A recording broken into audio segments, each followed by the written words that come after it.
नमस्कार दोस्तों। आज मैं हाजिर हूँ लेकर कहानी राजा का न्याय। तो चलो दोस्तों, ये कहानी शुरू करते हैं। प्राचीन समय की बात है। किसी नगर में 4 चोर रहा करते थे। वे चारों अपने द्वारा चुराए हुए धन को एक बड़े से कलश में छिपा कर रखा करते थे और उस कलश की हिफाजत अपनी जान से बढ़कर किया करते थे। उन्हें चोरी करते करते कई वर्ष बीत गए। उनका मन चोरी चकारी से ऊबने लगा था। एक रात्रि चारों चोर आपस में बात करने लगे। एक ने कहा, भाई मैं ऐसी जिंदगी से तंग आ गया हूँ। दूसरे ने कहा, सही कहते हो मित्र, हर रोज पकड़े जाने का डर बना रहता है। राजा के सिपाही नगर में घूमते रहते हैं। तीसरे चोर ने कहा, हम एक स्थान पर नहीं रुक सकते, रोज रात्रि को हमें स्थान बदलना चाहिए। हम ऐसे कहाँ तक भागते फिरेंगे।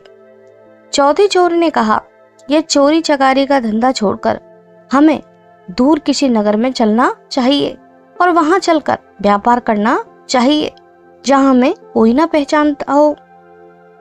चौथे चोर की हाँ में तीनों चोरों ने हाँ मिलाई। चारों चोर एक रात्रि अपना कलश लेकर उस नगर से दूर, बहुत दूर एक दूसरे नगर में पहुंचे। वहां पर उन्होंने एक सराय ली। सराय में रुके, विश्राम किया, भोजन पानी किया। दूसरे दिन सुबह होते ही चारों चोर नगर में घूमने निकले, ये पता लगाने कि नगर का कौन सा स्थान सुरक्षित है जहां हम अपने कलश को सुरक्षित रख सकें और हम भी सुरक्षित रह सकें।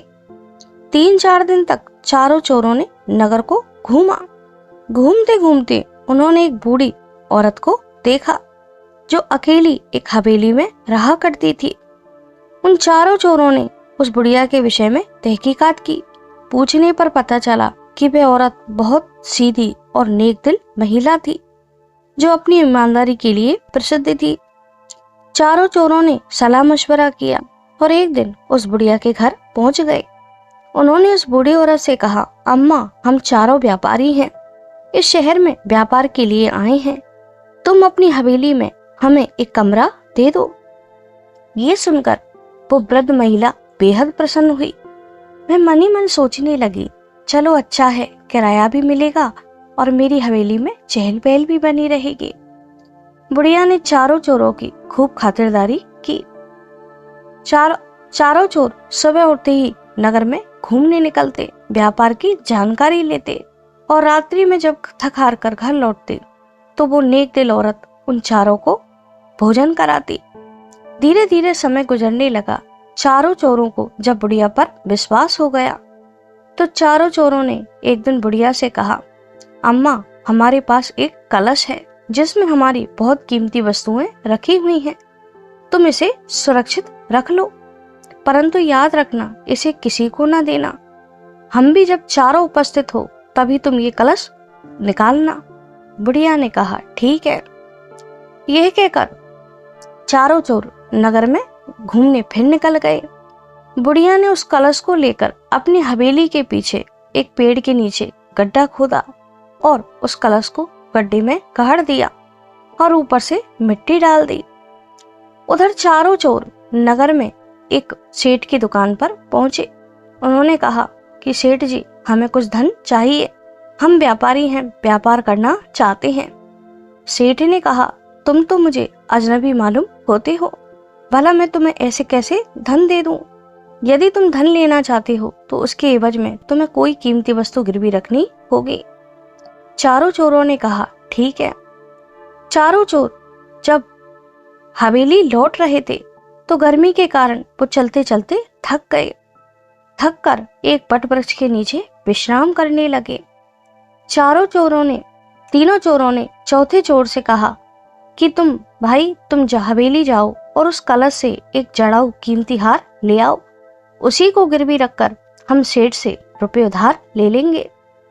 चौथा चोर इसी फिराक में था। उसने कहा, ठीक है। वह हवेली पहुंचा और हवेली पहुंचकर बुढ़िया से बोला, अम्मा, हमारे कलश से मुझे कुछ कीमती वस्तु निकालनी है। बुढ़िया ने कहा, किंतु जब तक तुम चारों साथ न होंगे उस कलश में से तुम्हें कुछ ना मिलेगा। अगर तुम्हें कुछ लेना है तो तुम चारों हाजिर हो। चौथे चोर ने कहा, अम्मा मेरे तीनों मित्र चलते चलते थक गए हैं।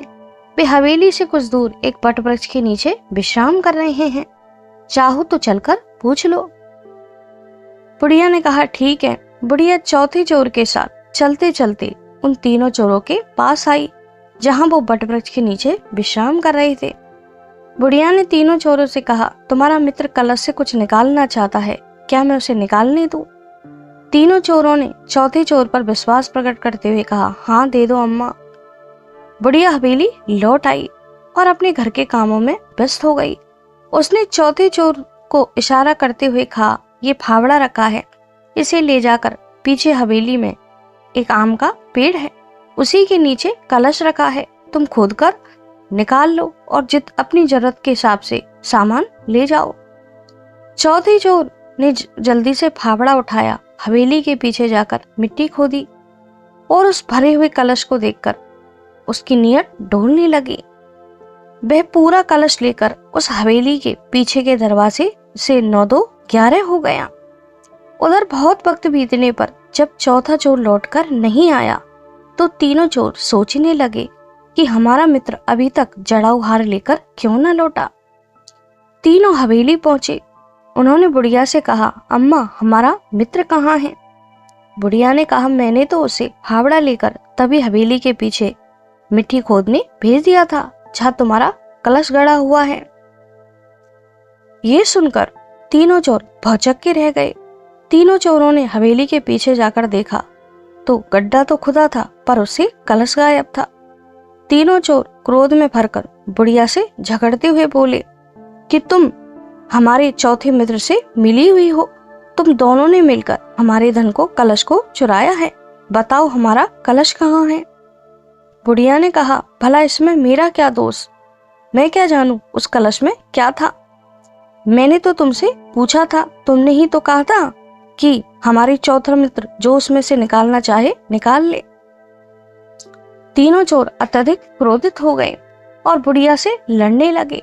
बुढ़िया सीधी सादी थी और रोने लगी। उनके झगड़े को देखकर नगरवासी इकट्ठा हो गए। तभी वहां से एक राजा का सिपाही घूम रहा था। उसने पूछा, क्या मामला है? तीनों चोरों ने सारी बात सिपाही को बताई। ये मामला राजा के दरबार में पहुंचा। तीनों चोर व्यापारी बनकर राजा के दरबार में पहुंचे। तीनों चोरों ने कहा, महाराज हमारा कलश इस बुढ़िया की लापरवाही से चोरी हुआ है। यदि हम चारों एक साथ नहीं थे तब भी किसी एक के आने पर इसे कलश के पास खड़ा होना चाहिए था। ये उस घर की मालिकनी है, इसकी जिम्मेदारी थी कि ये हमारे धन की रक्षा करे। या तो हमें हमारा धन मिले, अन्यथा बदले में हमें वह हवेली चाहिए। उधर बुढ़िया के आंसू थम नहीं रहे थे। राजा बेहद चतुर था। उसने मुस्कुराकर कहा, अम्मा तुम्हें जरूर तुम्हारा कलश लौटाएगी, परंतु कलश तो तुम्हें तभी मिलेगा जब तुम चारों एक साथ होंगे। राजा का जवाब सुनकर तीनों चोर दंग रह गए। राजा ने कड़क कर कहा, तुम अपने चौथे साथी को ढूंढ कर लाओ, तभी तुम्हें कलश मिलेगा। तीनों को तो कलश मिलने से रहा। ये देखकर तीनों चोरों की हवाइयां उड़ने लगी। राजा ने क्रोध में भरकर कहा, मुझे तो मालूम होता है कि तुम तीनों कोई व्यापारी नहीं चोर हो और तुम्हारा वह चौथा मित्र भी चोर है। राजा के सिपाहियों ने उन तीनों चोरों को जब डराया धमकाया तो उन्होंने सारी हकीकत खोल दी। राजा ने तीनों चोरों को कारावास में डाल दिया और राजा के सिपाहियों के द्वारा चौथा चोर भी पकड़ा गया। राजा ने मुस्कुराते हुए कहा, चोरी की आदत मनुष्य का इतनी आसानी से पीछा नहीं छोड़ती, तुम चारों चोर हो। राजा ने उस कलश को बुढ़िया को दिया, परंतु बुढ़िया ने कहा, महाराज मैं इस कलश का क्या करूंगी, तुम इसे जन सेवा के लिए रख लो। राजा ने वह कलश जनता की सेवा के लिए रख लिया। इस तरह दोस्तों राजा की चतुराई से एक बूढ़ी ईमानदार स्त्री को न्याय मिला। अगर आपको मेरी ये छोटी सी कहानी पसंद आती है तो प्लीज लाइक करें, सब्सक्राइब करें और मेरे चैनल को हाइप करें।